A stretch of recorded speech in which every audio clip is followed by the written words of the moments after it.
for 2018.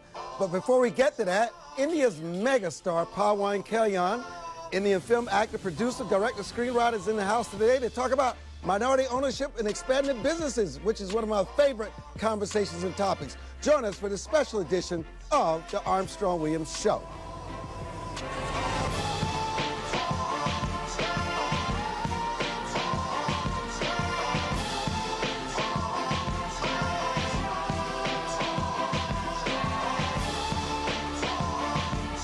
Welcome, my guest, Pawan. Welcome to the Armstrong Williams Show. Thank you. And tell us, and you were the Speaker of the House. Yes, I was the Speaker of the House. In India. Man. One of the largest states in India, Andhra Pradesh. And that is Manohar, Nadendla? Nadendla. Nadendla. You know, I do find it fascinating when the intersection between politics, entertainment, and business. You guys are here on a trade mission. Yeah. India was one of the largest economies in the world, but it also has a lot of poverty. And obviously, for you, Pawan, seeing this poverty for so long, you wanted to do something, and you've probably figured out that the best vehicle is through entrepreneurship and through trade missions. And somehow you guys came up with this idea to engage in a partnership with one of the largest minority business suppliers here in the United States. And I think it's just fantastic. Tell our audience about why you're in the United States. I mean, you're a megastar, and obviously you're giving your credibility and your brand to the significance of this project. Why is this project so important? Before saying about that, the reason why what made me to come into politics is after making money, because right from day one. You can look at me. Okay, right from day one, it was not about making money for me. I wanted to serve the nation. I want to serve the needy and the most neglected communities. So actually that's what catapulted me into politics, to set up the party. And now to come to US, and we have a lot of neglected communities and downtrodden communities. So we do understand here what exactly the issue is. So that's what made us to be here, to reach out about what do you call them? The minority. The minority. The Minority Business Advocacy Organization here in the United States. And just how do you plan to change these lives? We're looking at, to understand the practices, what they're doing it here, and how could we help each other back in the same neglected communities that back there in India. And they also feel the same need and requirement to get them promoted. So how do we, to take the practices here, the good practices here, and to take back to India. That's what the main intention is. What's your role in all this? Okay, I had the opportunity to lead a couple of delegations earlier too. So we felt that trade between India and America is very, very important, and it's picking up at a very rapid pace. And as a political party, we wanted to help the youth of India get more jobs and look at investment opportunities. So coming to Washington, meeting all the senators and people in the government, especially the Minority Business Development Association, we thought we can pick the best practices and take them back and see how we can encourage people to set up their own businesses instead of looking just for jobs. We want them to be the job creators. So that was the concept in which we set up on this journey.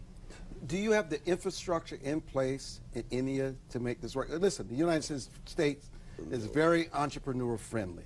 That's why so many people leave and come here, sacrifice their lives, leave their families, because this is really a place of opportunity where you don't have many barriers to opportunity. It's amazing what people can create here in the United States and turn into $1 million, $1 billion business.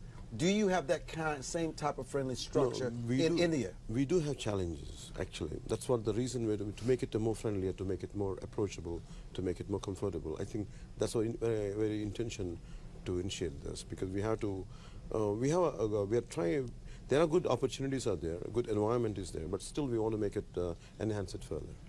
India has moved forward, actually. There used to be a lot of regulatory mechanisms earlier.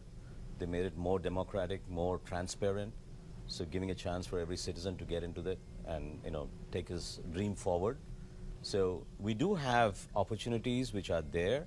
We still have government regulations in place, but we are learning. We are learning from the best practices around the world, and we are trying to encourage more of the entrepreneurship qualities that most of our Indian youth have.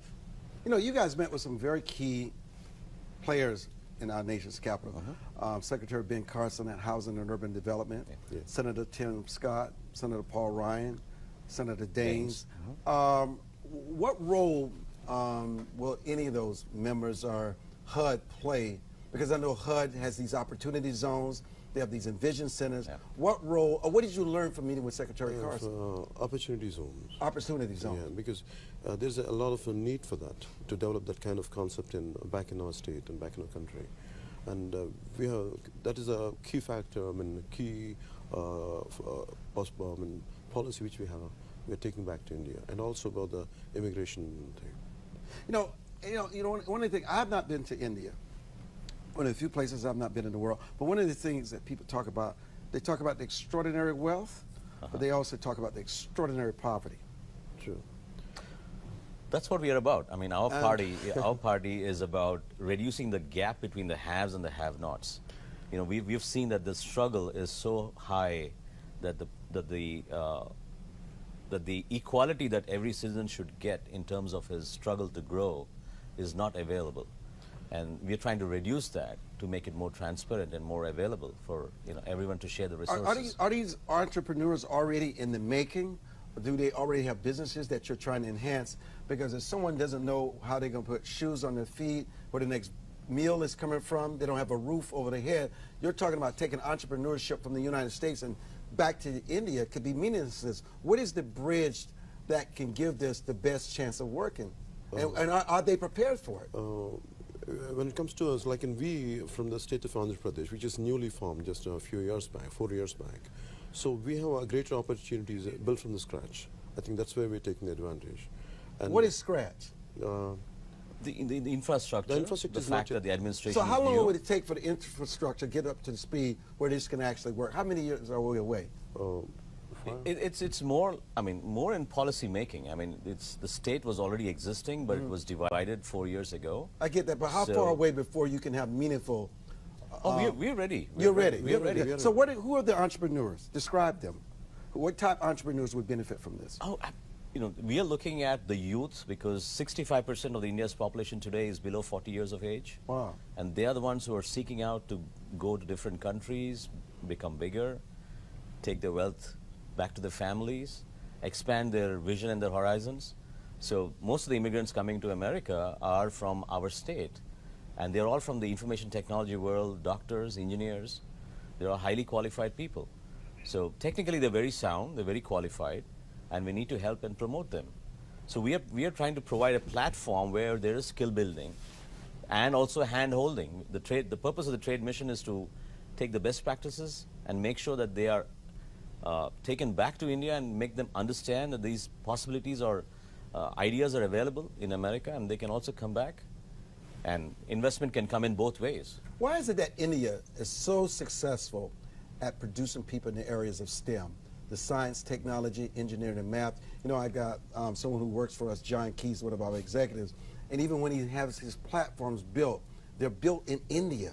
And it's all this FaceTime. And I asked myself, why don't you use Americans to do this? And everyone says India does it the best. What makes India so special in this specialized area? It is about the culture itself is such.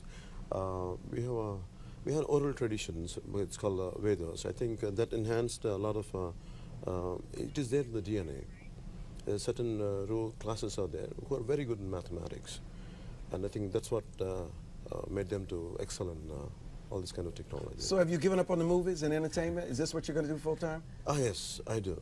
I did. That's what I'm doing right now. And after doing films, you know, what you say good things in social transformation in films and doing it in real life are two different things. Right. And in 2.5 hours, you create a story, you create a problem, you create a solution. But in real life, even if you work for 2 decades also, still you won't get a good solution. But nevertheless, I prefer to do it in real life than in cinema. Power star. That's what you are, power star, Pawan Kalyan. You know what, let me tell you, we really appreciate what you're doing. Anytime you can lift people out of poverty and introduce them to entrepreneurship where they can control their own destinies, help their families, become great citizens and contributors to your state overall, that is a wonderful thing. And I'm glad you're setting an example for other actors and entertainers to make this kind of transaction where you have a bigger impact than the impact you had as an actor. I want to thank you both for joining us, and we wish you well. Thank you, Mr. Armstrong. Thank you It's very our much. pleasure. Thank you for the opportunity. We'll be back. We're going to look into the Strong Cast of 2018. Don't go away.